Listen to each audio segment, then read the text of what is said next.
La nouvelle centrale solaire du Maroc. Une tour scintillante, 240 mètres de hauteur. Elle emmagasine la chaleur renvoyée par des milliers de miroirs et la transforme en électricité. Tout a été construit ces 5 dernières années. Il n'y avait absolument rien, c'était un terrain presque aride, mais par contre avec une ressource solaire abondante. Ensoleillement maximum 320 jours par an. Les miroirs suivent la rotation du soleil. Alors pourquoi le Maroc s'est converti aux énergies renouvelables? Avec quel résultat sur la pollution? À côté de la tour, d'autres installations. Le tout étalé sur 3000 hectares, l'équivalent d'une ville comme La Rochelle. Des panneaux solaires à perte de vue, plus de 2 milliards d'euros d'investissement. Le Maroc n'a ni gaz ni pétrole. Avec ce complexe, il réduit sa dépendance vis-à-vis de l'étranger, tout en produisant une énergie verte. Avoir des centrales utilisant des énergies renouvelables, clairement, on a un impact quasiment nul sur l'environnement puisqu'on n'utilise que des ressources propres. Une centrale immense, devenue une fierté pour le Maroc. Elle fournit de l'électricité à 1 million de foyers. À Ouarzazate, la ville proche, les habitants saluent cet engagement pour l'environnement. Quand je vais dans une grande ville polluée, je ne respire pas aussi bien qu'ici. J'ai toujours hâte de rentrer.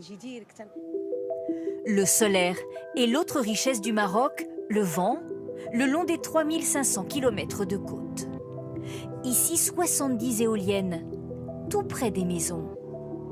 Ses habitants ne s'en plaignent pas. On n'est pas gêné par les éoliennes. Peut-être qu'à l'avenir, ça fera plus de bruit. Au Maroc, les énergies renouvelables représentent 36% des capacités électriques, presque autant qu'en France. Ce sera 52% en 2030 grâce à de nouvelles installations. Le pays respecte ainsi ses engagements pour limiter les émissions de gaz à effet de serre. Alors le Maroc, bon élève pour l'environnement, pas sur tous les plans. Le pays exploite toujours des centrales au charbon très polluantes. Et ce nouveau complexe gigantesque vient d'entrer en service pour répondre aux besoins en électricité. Les écologistes dénoncent cet investissement. Ils alertent aussi sur la mauvaise qualité de l'air dans les grandes villes. À Marrakech, cette retraitée se protège comme elle peut contre les gaz d'échappement. Je tombe malade, je suffoque, j'ai beaucoup d'allergies. Je porte un châle. Dès que je sens, je le mets sur le nez. Le trafic automobile ne cesse de croître. Cet enseignant vient d'organiser une marche pour le climat. Pourtant, avec sa femme et sa fille, ils ont chacun une voiture. Selon lui, les transports en commun ne sont pas fiables. On ne peut jamais arriver à l'heure avec ces bus-là. Et donc c'est un grand problème. Il faut qu'ils soient plus organisés, il faut qu'ils soient plus structurés et moins polluants aussi. Face aux bus et voitures diesel, les défenseurs de l'environnement réclament le développement des transports électriques. Le Maroc a lancé un plan pour limiter les rejets nocifs dans les transports et l'industrie. Selon les écologistes, ce plan ne sera pas suffisant pour réduire de façon sensible la pollution, mais cela pourrait permettre de ralentir son développement.